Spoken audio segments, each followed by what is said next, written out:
always have to clear my throat because I don't like the way it sounds. There's some judgment. So when it comes to judgment, today we are going to talk on an extremely important topic, very close to my heart. And I think this is the crux of who I am. And I'm going to share this with you. And of course, we have our beloved Eric Milligan, Coach Eric. It's raw, it's real, it's unedited, it's unfiltered. And the topic is, it's a multifold topic. Topic is confidence. But in order to get to the place of confidence, this crossroad conversations on the Be Happier podcast, there are 3 keys: acceptance, forgiveness, and love. You can't have one without the other, but we will talk about forgiveness. So, but before we get to forgiveness, how do you get to that place? It's a very organic talk, and we were having some very juicy discussions before we got started. Eric, why don't you get us started? So talking about forgiveness. Anything.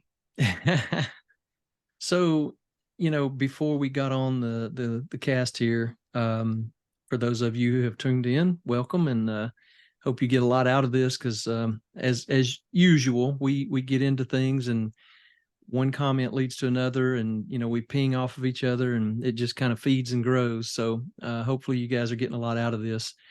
I know they're enjoyable for me. So in talking about forgiveness, we were sharing some things back and forth, and Keya had mentioned someone that she knows who is struggling to forgive something that happened many years ago. And the person that inflicted this thing on them is not even alive anymore. So they're never going to get an apology because they're gone. And so if you're waiting on an apology, especially from someone who has passed on, you've just got to acknowledge it's not going to happen. So what do you do with that? Well, forgiveness in general, and I'm going to say this, and Keya can elaborate it on if she wants to, but forgiveness is not for that other person. You wait a minute. I thought that was the whole point of forgiveness. No, forgiveness is for you. Forgiveness is the way that you release yourself from the chains that bind you to the past and all of the pain and hurt that happened with that event, where you're now looking to do that forgiveness thing. You're looking for an apology. You're looking for someone to try to reconcile with you. That reconciliation may never come. Just acknowledge that. So when I say forgiveness is not for the other person, it's for you, it's that forgiveness allows you to unlock the gate and open the gate so you can exit that prison. Now you say, well, how do you do that? I can't forgive them. Well, sometimes it's an understanding of what forgiveness is. Forgiveness is not you saying, I approve of what you did. Forgiveness is not you condoning or just accepting what they did. Forgiveness is not you saying, I'm going to even allow you to do it to me again. Forgiveness is none of those things. Forgiveness is you saying, I acknowledge what you did. I acknowledge what happened between us. I didn't like it, but I'm going to forgive you, so that as a reflection, or that means that I'm breaking the chains between us that are that pain that you inflicted on me. Whether you tell me you're sorry or not is irrelevant. I'm done with it. It has caused me enough pain. I'm ready to move on with my life. Maybe it's a loved one or something. You may still love them and care about them, and you want to have a relationship with them, but you have to cut that chain that is causing you to be locked in that prison of pain, because otherwise you're going to continue to live the rest of your life that way. So it's easy to say, but it's a little harder to put into practice. It's easy to mentally assent to it. It's easy to understand the concepts, but it's a little more engaged and takes repetitive practice, you'll say, well, I'm cutting the chain today. Yay. And then you wake up the next morning and you're hurting again. Okay, well, cut the chain again and just keep cutting the chain and keep cutting the chain until you are free from that chain. That forgiveness is for you, to allow you to live your life to the fullest rather than being weighed down and constantly pressed down and frustrated and hurt by that pain that's over. It's in the past. It's past, right? It's gone. So yes, it hurt. Yes, it still bothers you, but you've got to get past that point. So you want to elaborate on that? Yes, forgiving. It comes from two words, forgiving. It is something you give. It's a gift you give to yourself. And it is a spiritual practice. It's not a mental practice. It's not an emotional practice. It's a very spiritual practice. And I would say that just like you spend 3 minutes each time you brush your teeth, it's like brushing the cobwebs of your energy field, of your faith, of your belief system. You have to do this for 3 minutes every day before bed. You can do it. And do it while brushing your teeth. This is a physical thing, and that's a spiritual thing. Yeah, just do it. Get started. And of course, that's what I do. I help my clients with the forgiveness process, the forgiveness journey. It's a visceral experience that we go through, and it's not a one shot. You just go eat a salad once and you feel like, I ate a salad, I'm healthy, I don't need to eat it ever again. No, you do it every day. I went to the gym one day and now I am strong. No, you do it every day. Because if you're not getting better, you're getting worse. Okay. So you do it every day. And how long do you do it? Forever in your life. Because there will always be something that will trigger you. Until the day you start walking on water, trust me, there'll always be something that will trigger you. You will hate yourself. You get mad at yourself.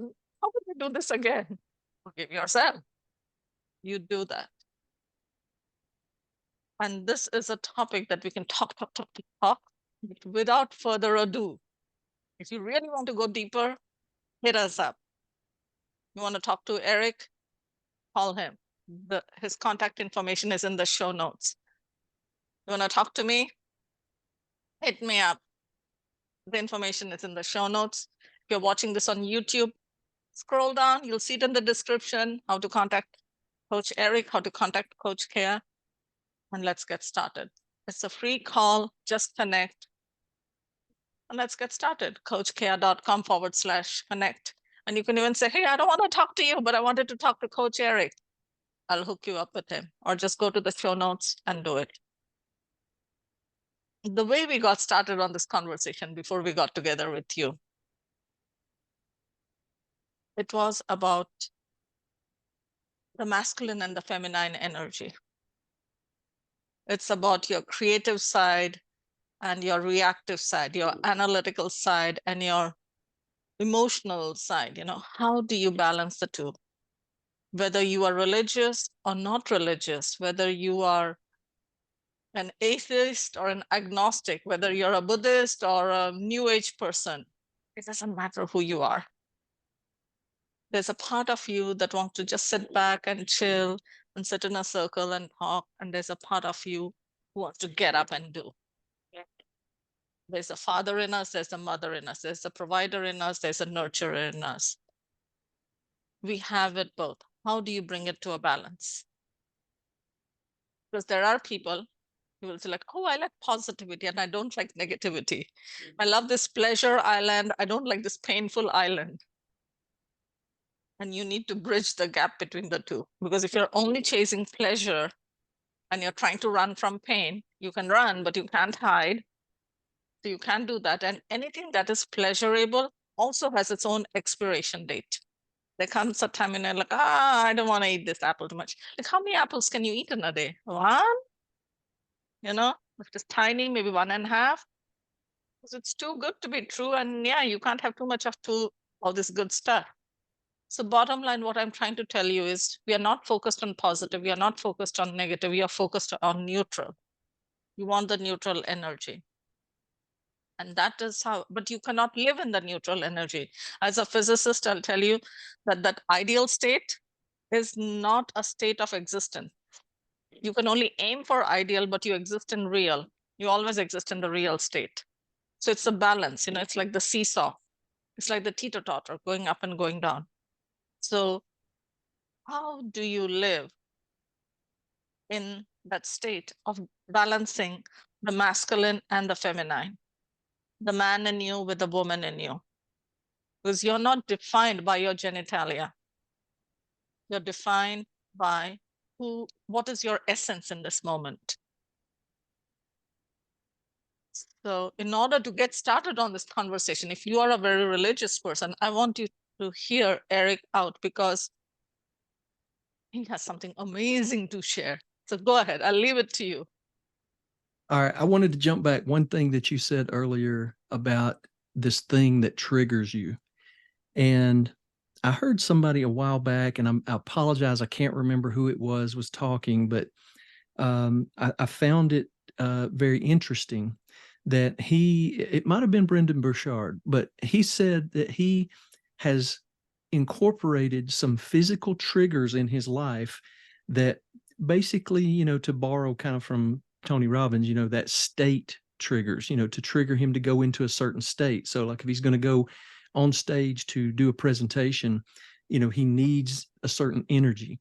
And so he had developed these physical triggers that when this physical trigger happened, when he instituted this physical trigger, it would help him to put himself into that state. So if you're struggling with forgiveness, as Keya was saying, and you're brushing your teeth, it could be as simple as brushing your teeth. Let that physical action of brushing your teeth remind you to get rid of all of the chains that are tying you to that unforgiveness, and let that change your mind. If you've gone through the whole day and it's been bugging you and you're getting ready to go to bed, you want to have some peaceful sleep, right? So if nothing else, use it for your benefit so you can sleep well, right? Just let that trigger you, let that be your trigger to go into that state of I'm forgiving so that I can sleep well. It's for my benefit. All right, that set aside. Okay, now I need to say something to that I'm before sorry. you get into that next part. No, don't be sorry, please. No apologies. It's called an anchor. So when you're brushing your teeth, Yes. and the plaque is coming out, it's all the unforgiveness that you're brushing out. And then you're going to rinse your mouth and you're going to spit it out. And you can do that a little bit every day. You can do it for 10 days, 21 days, 40 days. There's magic in this. Yeah. It's like the deep cleaning. It's like the deep cleaning. So when you come to me, I do the deep cleaning and then you do the maintenance. There you go. There you go. Yeah. A mental hygienist, right? So we were talking about this, the Balance. whole masculine and feminine thing, and in the age we live in, this is something that triggers people. It's something that can be very emotionally traumatic for some people. It's confusing for some people. Myself, I've always been a guy. I will always be a guy. It's just who I am. That's the way I was born. That's not changing. But what is interesting though, and as Kay and I were talking, she kind of picked up on this, that, and maybe she had picked up on it before, but she specifically mentioned it today, that bridging this gap between the masculine and the feminine. So for me, I have found in my life that often I will find myself identifying more easily with women than with men, particularly those real as they sometimes call them, the real hairy knuckle draggers, the extreme alpha males that, you know what I'm talking about. And there's nothing wrong with being that. If that's who you are, be genuine, be authentic. Just understand that you are abrasive. That's just who you are. And when you are, acknowledge, just own it. And if you've hurt somebody, apologize, just make it right. Anyway, bottom line, for me, I have not typically been that guy. I've been more, not feminine from the standpoint of people go, trying to question, well, is he a man or, but just understanding, more of an understanding. And, a lot of that has to do with feelings, how people feel, and being able to identify with how a woman would feel. And we would be talking, and just to share a personal note, when I got divorced, and that was not something I ever wanted to happen, but it did. But when I started kind of trying to get back into life, and I started dating, I'm on the phone with a woman that I was trying to date, and we were just talking, trying to get to know one another. And in the middle of this, just casual conversation, I wasn't asking her prying questions, but just, we were just talking about events of the day, kind of thing. She goes into a story that was somewhat embarrassing. It wasn't a horrible story, but it was something that she normally wouldn't reveal. And she caught herself near the end of her story, and I could hear her gasp. And she said, "I don't know why I just told you that. I don't tell people that." And here I am, basically a stranger, but she's just told me this intimate thing about herself that she normally doesn't share. And that happened more than one occasion with different people. And I kind of question, well, why is that? And and I think I've shared before. I don't remember if we shared it on the podcast, but standing in line everywhere you go, you got to stand in line, and invariably there's always cross traffic that's got to get through the line because you're trying to go in this thing, and people are trying to cross over to go some other place. And it's like, for years, it really bothered me because people would come up to the line, they would look up and down the line, and they would find me, and they say, "Oh, this is the guy I'm going to cut in front of." And it offended me. It would make me physically mad because why couldn't you cut in front of somebody else? Why everybody got to cut through where I'm at? But through the years, I did some introspection and looking at how my life works, and what I believe God has done in my life, how he created me. And because I would joke with my wife, do I have a sign on my forehead? I know I have a big forehead, but do I have a sign up there that says, "Pick me, cut in front of me"? And though I didn't physically, I've learned that in a way I did. Whether they were seeing some energy about me, whether they were just feeling a spiritual connection with me, whether they were like the people on the phone that just kind of told me their things, that there was something about me that caused them to feel comfortable. And so their cutting in line was not an offense to me, or not intended as, but it was like, I feel like you understand me and you're willing to let me pass. And so they would come to me, and sure enough, I would let them pass. I'm not being magnanimous. It's just, that's just the polite thing to do, right? but that was true. And so now I've come to realize that that's just how God created me. That is one of my giftings, is I make people feel comfortable. And if that's the case, then what better thing to do than to try to coach and help people with whatever issues they're dealing with, and try to help them. And I particularly try to help people take their ideas and bring them to life. So Keya and I are a little different venues there, but there's connections, right? So circling back to what Keya was referring to, how is it that I'm able to identify with the feminine and bridge that gap, being a masculine guy myself? And I go all the way back to when I was born. So the thought here, as Keya was sharing with me, is she feels, and I'm agreeing with her. I believe that there probably are people who need to hear this, otherwise this wouldn't have come up.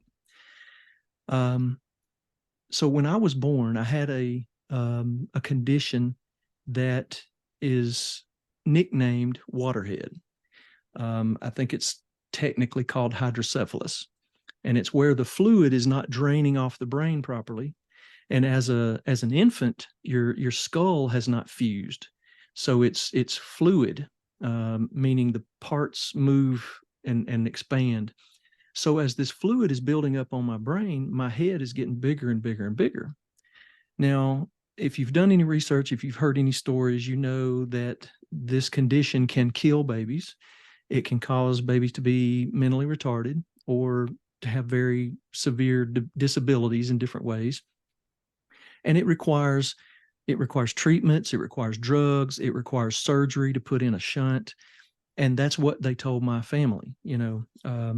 Those of you who have had children, there's a chart that they track growth, and looks something like this. If it'll show up on there we go. Mm-hmm. So, as the baby's born and begins to grow, there's the lower 10 percentile, and then there's the upper 90th percentile. And so you want your baby to be somewhere in the middle of that. And so when I'm growing, I'm coming up here, but then I start going off the chart up here because of my condition. So my family prayed, asked God to heal me, because they were telling, hey, we're going to have to do the surgery. We're going to have to institute all these drug treatments and all these other treatments. And so my family prayed, believing in God for a miracle. And sure enough, as time goes on and I'm coming up here growing off the chart, I went flatline until I got back in the normal range, and then I started growing again. You can't explain that. People will try to explain it away. And if you have some kind of explanation that makes you feel better, okay, I'm going to tell you it was a miracle from God. I wouldn't be here without it. There was no surgery. There were no drugs. There was no treatments. Just God touched me. Okay. Now, what's interesting about that, and how does that help me to bridge the gap with the feminine? So I was sharing with Keya before the call here that I had read somewhere a while back that when infants get to a certain age, and I don't remember what that age was, but it's very early, there is a hormonal release that washes over the brain. And what it does is it severs a lot of the connections between the left brain and right brain, so that the person is either more analytical or they're more creative. They're more masculine, more feminine. And so my theory is, and I can't, so any medical professionals, I bow to your knowledge and expertise, but my theory is that when this hormonal wash happened for me, it was during the time that I had all this excess fluid on my brain, so that chemical solution was diluted. And in its dilution, it was not able to break as many of those connections between left brain, right brain. And so now I have the ability to move to that creative side, to move to that more emotional side, and understand that from that perspective, rather than just being the analytical side as an engineer, which is my trade by day, rather than just being this analytical person. And I am, many times I'm very literal. You can ask my wife. If she says something, I take it literally. This is what you said. But that's not what I meant. Well, but that's what you said. But having that mental assent and saying, I hear the words that you're saying. I understand what you're saying. Well, that's great, but you don't understand what I'm feeling. And so I'm able to sometimes bridge that gap, I think, because of this situation. Now, for those of you listening, I guess my prayer is that hearing that, you understand that, whether you're a man or a woman by birth, by your physical parts, you may have traits or understandings or characteristics or abilities that fit the other category. You may be a woman and you may have some very masculine traits, some very masculine things that you do and understand. I know a lot of women, they're very much a woman, but they're very good at athletics. And athletics historically had kind of been a masculine sport, a masculine thing. But that doesn't, it's not 100%, it's not an all or nothing, right? women in the military. There are women in the military that, that didn't used to be allowed, right? And now, they're branching into more and more areas in the military.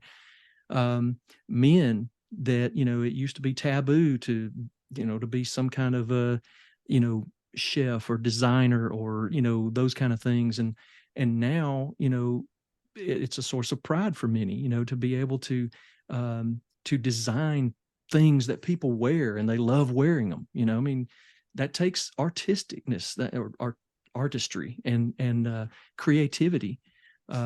So embrace the skills and the talents and the gifts that you have, and don't let them confuse you about who you are. Just be who you are, own your gifts, employ them in your life, and live a full life. Yes. So when we were growing up in India, when I say we, means I, my brother, sister, my friends, cousins. So fathers were this person to be scared of, and mothers, you could get away with anything. And sometimes if you went beyond the limit, the typical threat from the mother is, wait till your dad comes home. That's not unique to India. That happens in America too. Okay. And then if you get your grades, the unit test or whatever, it'll go home and get your parents' signature, right? Everybody would come with their mother's signature. We would come with our father's signature because, oh, the mother is like, oh, decided, oh, this is, my kid has to do this. And for us, it's like, I was scared to show it to mom, show it to dad. So my brother, sister, and I, we grew up with a fatherly mother and a motherly father. But my mom, fatherly mom, she preferred men. And my dad, the motherly father, preferred women, So it wasn't like, oh, they were gay and they were in this cross, whatever. No. But that is who they were. And it's not just us who loved our dad. And sometimes mom would be like cooking. Oh, can you make sure they get the homework done? She would come and she would find him sitting in the sofa. And my sister and I are sitting on two arms of the sofa and we are like doing something. Like, oh, mom is coming. Okay, let's start doing the homework, That's my dad. So it's all good. And when you were talking about admitting and accepting, and I feel that's a great place to be in because it brings up a few things. Humility. And without humility, there's no greatness. Without humility, there's no power. There is force, but there's no power because you don't have to do anything. If you believe in God, then God is doing it through you. You're a vessel, you're an instrument. And if you don't believe in God and you just believe that there's a universe or a great spirit or whatever it is, they're supporting you in your agenda.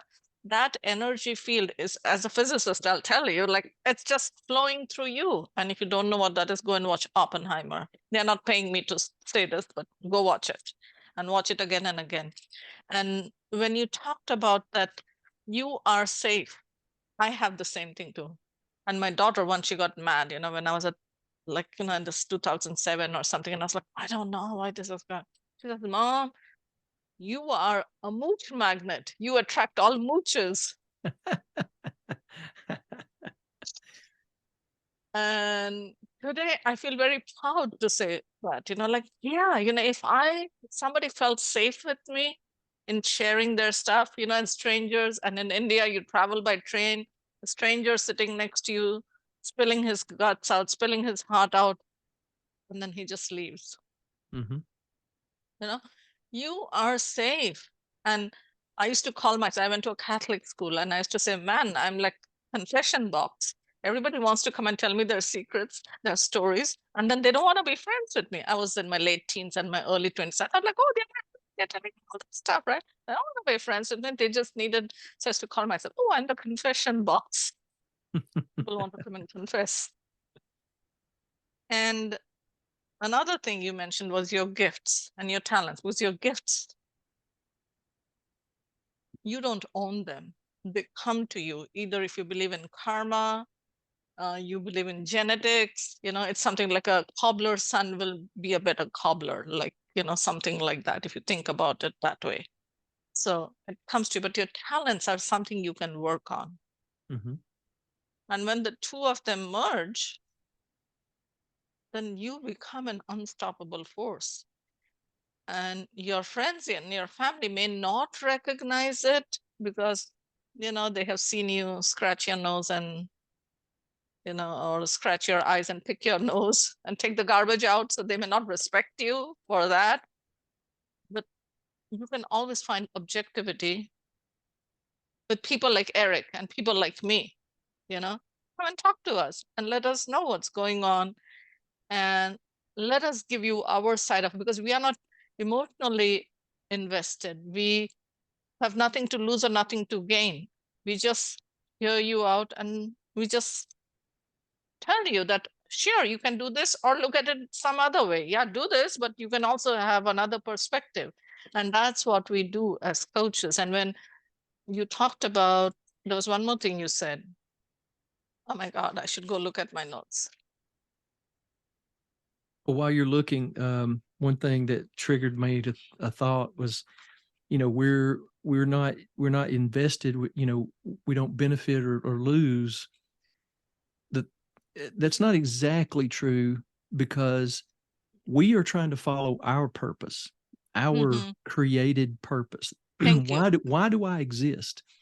And if I exist to help some other people feel comfortable and help them overcome some of the challenges that they're facing and to be more successful and live a more fulfilled life, then if I, as a coach, am able to help you do that, yes. So my motivation, if you come to talk to me, is to help you. And if I can't help you, then I'm going to help you by pointing you to somebody that I think maybe can help you. Either way, I'm going to help you one way or the other. If nothing else, it'll just be, you'll have more knowledge from talking with me. And I'll tell you, hey, I've heard your story. I've thought all about it. I've prayed about it. I just don't know anything I can do for you. And I don't know who to send you to. If that's the truth, then I'm going to tell you the truth. But I just wanted to share that. Yes, and thank you for catching me. Yeah, that was not the right thing to say. So so that's why you need a coach with you to bounce off of each other. And sometimes you slip and someone can hold you and you feel seen, you feel heard, you feel understood, you feel accepted,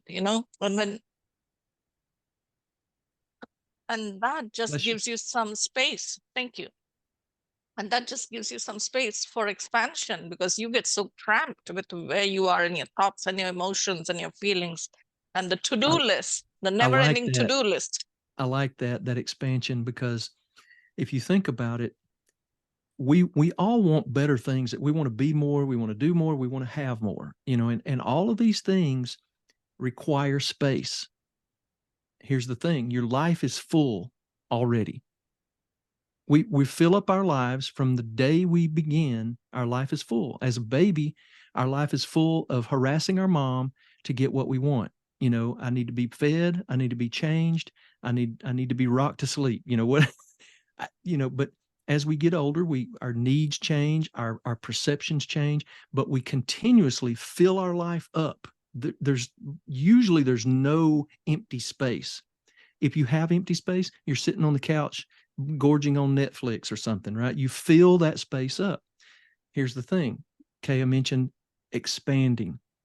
You cannot expand if you don't make room for the expansion. So if you want better things in your life, you've got to clean something out, make a space for it, and welcome it to come, right? You've got to attract it. You've got to draw it. And I'm not a big law of attraction person. I know from the Bible there is a law of sowing and reaping. So if you sow into something, if you cultivate something, you can reasonably expect a return on that. So I just wanted to throw that in, that anybody that's listening, if you are in a space where you're dissatisfied with the way your life is and you want something different, then choose something that you want to replace. Don't just cancel something out and get rid of it, because that space will fill up with something. And if you don't proactively go after something to put in that space, it'll fill up with something worse than what you had to begin with. So just be encouraged, make space, and welcome the thing you're looking for. Mm-hmm.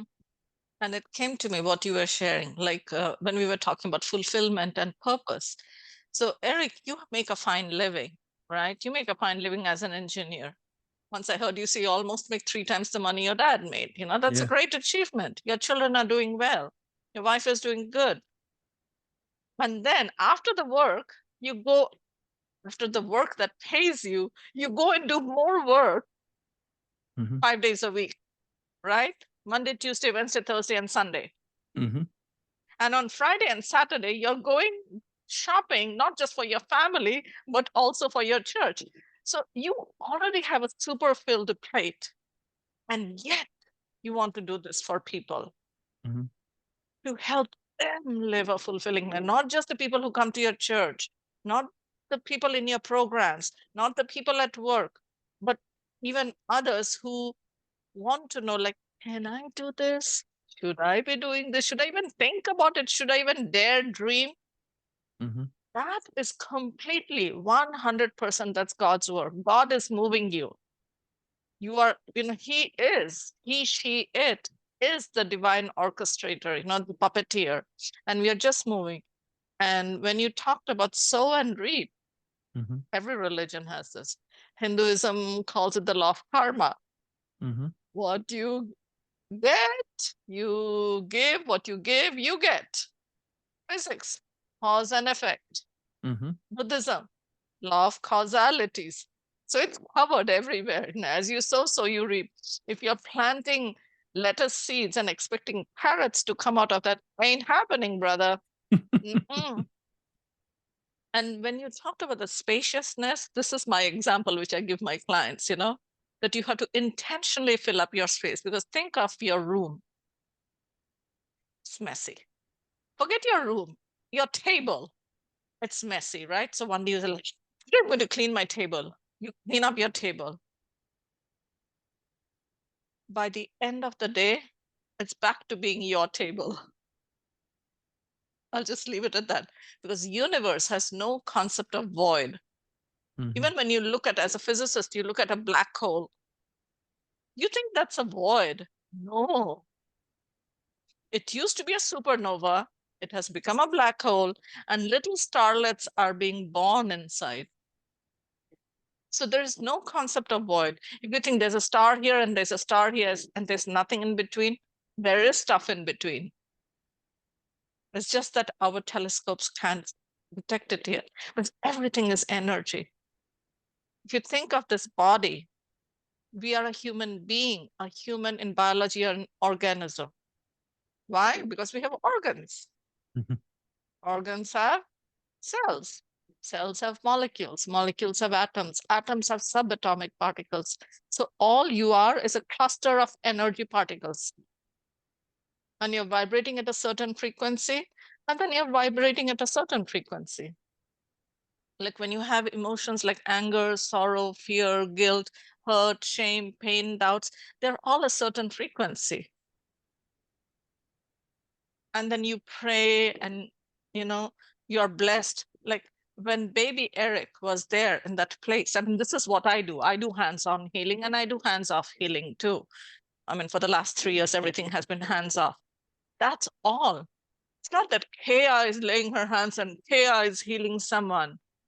Like when you talk about Reiki, He is energy, Ray is the universe. So it's the universal energy that is being channeled through you. Like you're an electrical engineer, right? There's a transformer, there's a powerhouse, and then it has to come from the transformer to the box outside, and then through all the wiring, it'll show up Mm-hmm. in your house. And you plug in a red bulb, you have red light. You plug in a blue bulb, you have blue light. Plug in your refrigerator, you have cold food. You plug in your heater, you have warm air. How you use that energy, it's the same electricity. It's not biased. The energy is not biased. Right. If you have yogurt, the energy is cold, you're going to feel cool. If you have wine, the energy is warm. You're going to feel warm. It's simple. So when Eric's mom and dad had laid their hands on the little baby, and this is what I talk about healing. I say this all the time.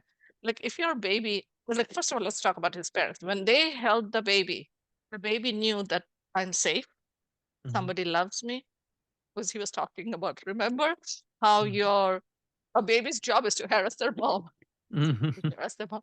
But that's how they express their needs, you know? Like Right, right. babies born with four sensations: hunger, um, rooting, like when you put your finger by their lip, they will turn on Mhm. that side because they're like, oh, Mhm. this is where mommy is, this is where I get my Right. food. They Yep. want to be held, they want to be warm, and they want to be clean. Yes, that's it. That's all that a baby wants, and all babies want that. Human babies. The Mhm. zebra babies have to run so the lion doesn't eat that. That's a different story. Yeah. But when they held the baby, like think about it. Like when your child is teething and you just give them some Tylenol and leave them, the baby's going to cry all night. But if you give them Tylenol and you hold them, the pain subsides and they don't cry. It's a touch. It's a touch. You want to be touched. And today, in this day of post lockdown, like, how those AD and BC and before 911 and after 911, before Y2K, after now it's before lockdown and after lockdown. Yeah, we are in this post lockdown state. We do not have the touch. So all your touch is, I feel it is even better than before because I get to amplify all my love and send it through this mouthpiece, through this camera to you. Mhm. So you feel touched, you feel held, you feel heard, you feel understood. And that is energy. Like you go to watch a movie and you laugh or cry. First, you're like getting into the groove. Maybe you're watching E.T. E.T. is going on. And suddenly you're in the movie, you fall in love with that little monster that showed up. Okay, not monster, an extraterrestrial that showed up, you know? You are in the movie and now you're laughing and crying because you're identifying with the shadows of, on the screen, which are paid actors. They didn't even go through that. They were paid some money to say those dialogues and make those movements and facial expressions. But your subconscious doesn't get it. This is a child in you who's younger than 8. It's just like, that's me, that's my story. And you will either laugh or cry. Or both. And that is that connection, right? We feel, Mhm. and that is what, as coaches, we get to do for our clients or anyone who would love to connect with us, is to give them that space. So for some time they can just let go. Like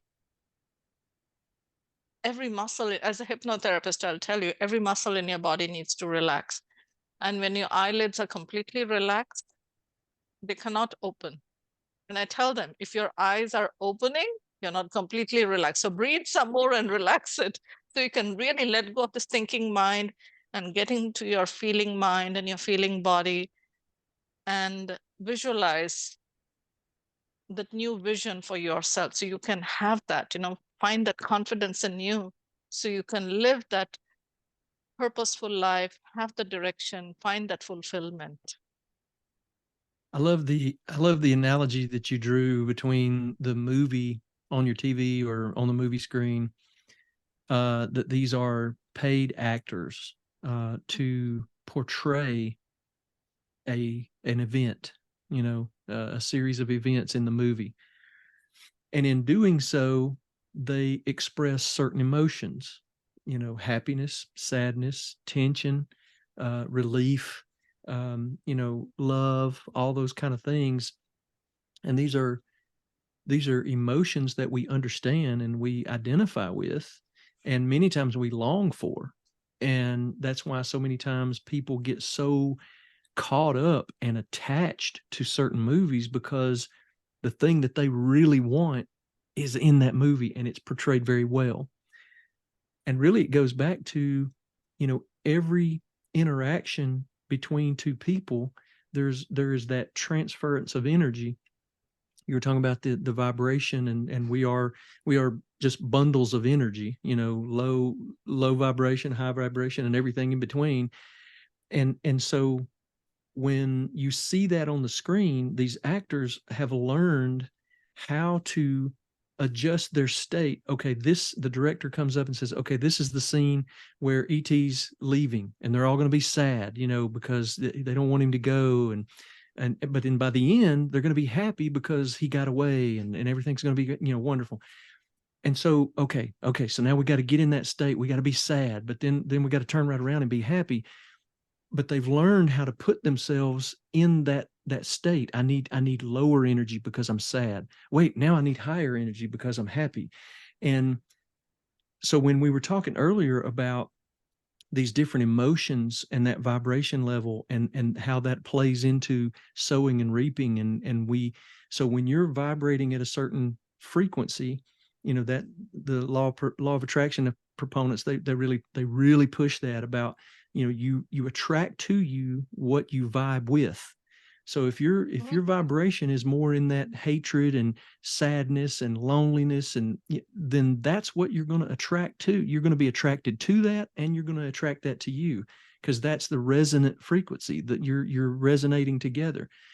If you want to change your life, you've got to figure out, how do I change my frequency level? How do I vibrate at a higher frequency so that I can bring in the joy, the happiness, the laughter, the fulfillment, all those kind of things, just have more energy. There are ways to do that, and we can help you with exercises that will help you to combat the things that keep pushing you down and dampening your vibration and dampening your spirit, and help you build ways that you can support yourself and sustain yourself at a higher frequency. Now, the thing is, let's just say 100 was the perfect frequency.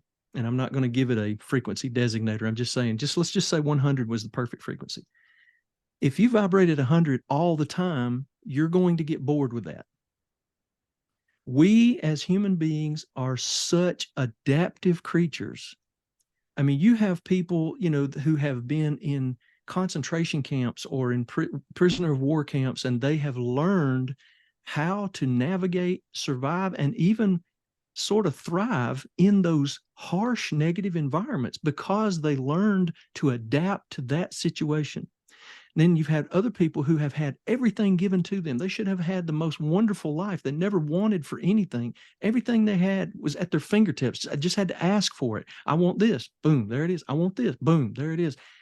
And yet they find themselves lonely, sad, frustrated, and even to the point of taking their own life. They've lost all hope. So you can't stay at one level and think that it's going to never change. If anything, things are always changing. The good thing is you are very adaptable, and you can change with it, and you can consciously make efforts to go the direction you want. So if you feel things going down, you can combat that to turn it back around and keep it from continuing to go down. Let's start going back up. I find this interesting because many people talk about their destiny and what is my destiny, and why is my life so up and down? Why do I have to go through all of these highs and lows? Why do I have all these wonderful experiences and turn right around and have this horrible experience?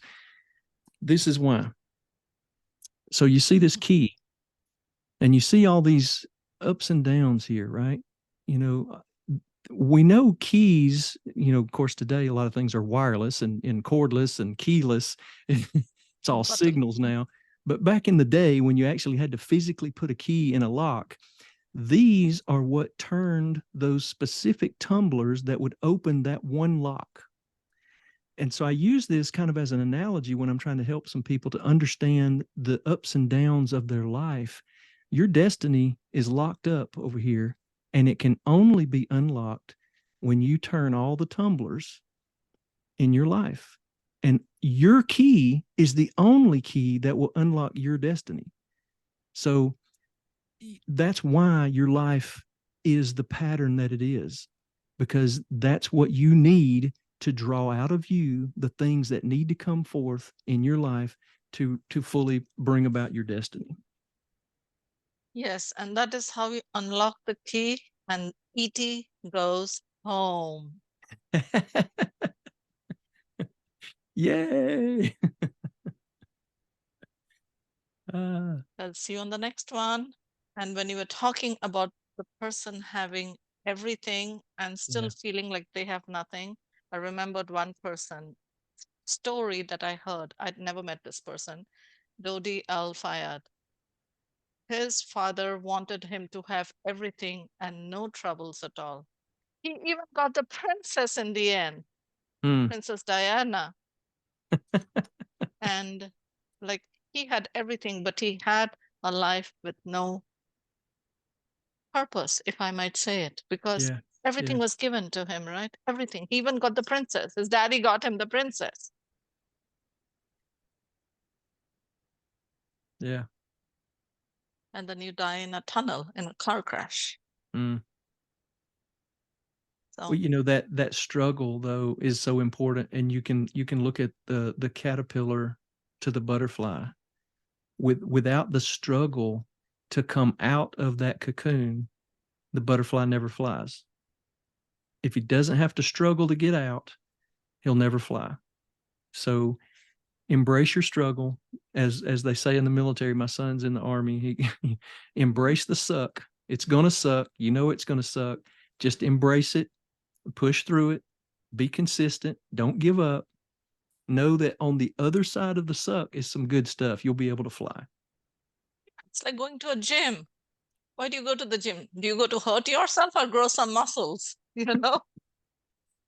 Why do you go to the college? Do you go to be insulted by your teacher and, ragged by your friends?